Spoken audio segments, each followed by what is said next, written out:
2025 का नया dystopian fantasy drama खोई हुई धरती में मल्लिका सेन मूल रूप से मीरा जोवोविच लीड रोल में नजर आएंगी। भविष्य का संसार लगातार होती जंगों से तबाह हो चुका है। जो बचे हैं वो एक किलेनुमा शहर में छिपकर जी रहे हैं। शहर की दीवारों के बाहर का इलाका, जिसे लोग खोई हुई धरती कहते हैं, अब डरावने राक्षसों से भरा है। इस बर्बाद दुनिया में एकमात्र जादूगरनी बची है, आलिया। एक रात महारानी ने उसे बुलाया। उसने आलिया से कहा कि वो चाहती है कि उसे ऐसी शक्ति मिले जिससे वो खुद एक दैत्य में बदल सके, इंसानों से परे, कुछ ज्यादा ताकतवर। असल वजह ये थी कि उसका पति राजा बूढ़ा हो चुका था और उनकी कोई औलाद नहीं। राजा के मरने के बाद रानी की ताकत भी खत्म हो सकती। आलिया ने रानी का प्रस्ताव स्वीकार कर लिया। रिश्ते और इनाम दोनों को ध्यान में रखते हुए वादा किया कि पूर्णिमा की रात वो उसे शक्ति दे। लेकिन जैसे ही रानी गई, उसके निजी अंगरक्षक अर्जुन ने छुपकर आलिया से मुलाकात की। उसने अपने खानदान की एक रहस्यमयी चीज उसे दी और गुजारिश की कि वो रानी को ऐसा बनने से रोके। अर्जुन का कहना था कि ये शक्ति रानी को बर्बादी की तरफ ले जाए। हालांकि वो कह रहा था कि ये सब रानी की भलाई के लिए है, लेकिन आलिया समझ गई कि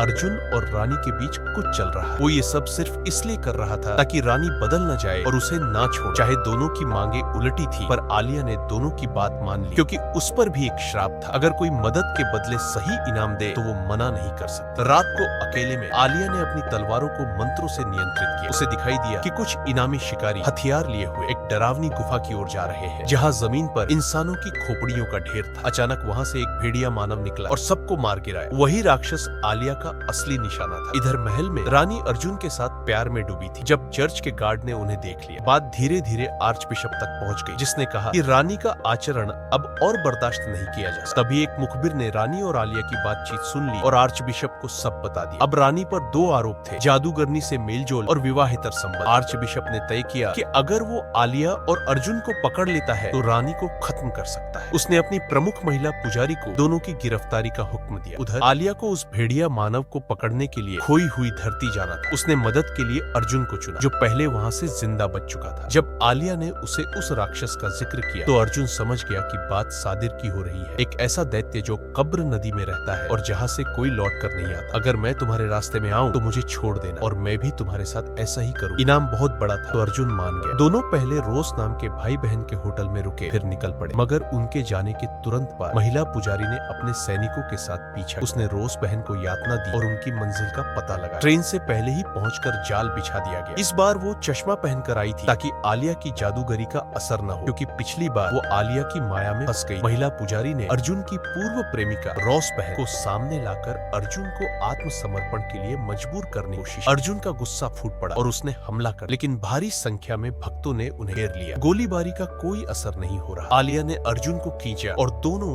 एक रोपवे में बैठकर भागने लगे। महिला पुजारी ने रस्सी काट दी, पर दोनों किसी तरह चट्टानों से लटक गए और बच नहीं। उसने स्नाइपर उठाया, लेकिन चश्मा उतारते ही आलिया ने फिर से उसका दिमाग भ्रमित कर दिया। कुछ देर बाद अर्जुन ने गोली निकालकर आलिया से घाव सिलवाया और दोनों खोई हुई धरती के दरवाजे तक पहुंचे। रात हो चुकी और वो रुकना चाहते थे, पर पीछा करती ट्रेन की आवाज ने उन्हें मजबूर कर। अर्जुन ने एक इमारत को छिपने की जगह चुना, उसके चारों तरफ पेट्रोल फैलाया और रात को आग लगाई। मगर राक्षस लोहे की चादर से आग को चीरकर अंदर घुसा। जोरदार लड़ाई शुरू हुई। कई राक्षसों को हराने के बाद अचानक उनके सिर पर राक्षसों की पूरी फौज आ। उनके नेता ने छलांग मारकर दोनों को जमीन पर गिरा। आलिया ने जादू से उसे काबू में लिया और अपनी आग की ताकत से सबको जला डाला। थकी हुई आलिया अर्जुन की बाहों में गिरी और बताया कि ये सब लोग कभी उसकी मदद लेने आए थे, मगर जब इच्छाएं पूरी हो गई तो वो उसका बदला नहीं चुका पाए, जिस कारण वे श्रापित होकर राक्षस बन गए। उधर महल में रानी गर्भवती पाई गई। सत्ता बचाने के लिए उसने राजा की हत्या कर दी और खुद को उत्तराधिकारी घोषित कर दिया। आर्च बिशप ने ऊपर से तो रानी को समर्थन दिया, पर अंदर ही अंदर आदेश दे दिया कि दोनों गवाहों को जल्दी लाया जाए, जिससे वो रानी को भी हटाकर खुद सत्ता ले सके। लेकिन रानी भी चालाक। उसी रात उसने अपने आदमियों से चर्च पर हमला करवा दिया और आर्च बिशप समेत पूरी सुरक्षा को खत्म करवा दिया। इधर आलिया और अर्जुन अब कब्र नदी के करीब थे। आलिया ने अपना वादा निभाया और उसे इनाम दिया, लेकिन अर्जुन ने मना कर दिया। वो राक्षस उससे भी खतरनाक है जितना तुम सोचती। मत जाओ, मेरे साथ चलो। आलिया ने कहा कि वो चाहकर भी मना नहीं कर सकती, उस पर श्राप है। अगले दिन अचानक जमीन हिली और महिला पुजारी फिर आधम की। इस बार आलिया सुरंग में खड़ी रही। जब दुश्मन काफी पास आ गए तब वो भागी। बाहर निकले तो वो लोग सीधे खाई में गिर पड़े। रात को दोनों उस राक्षस की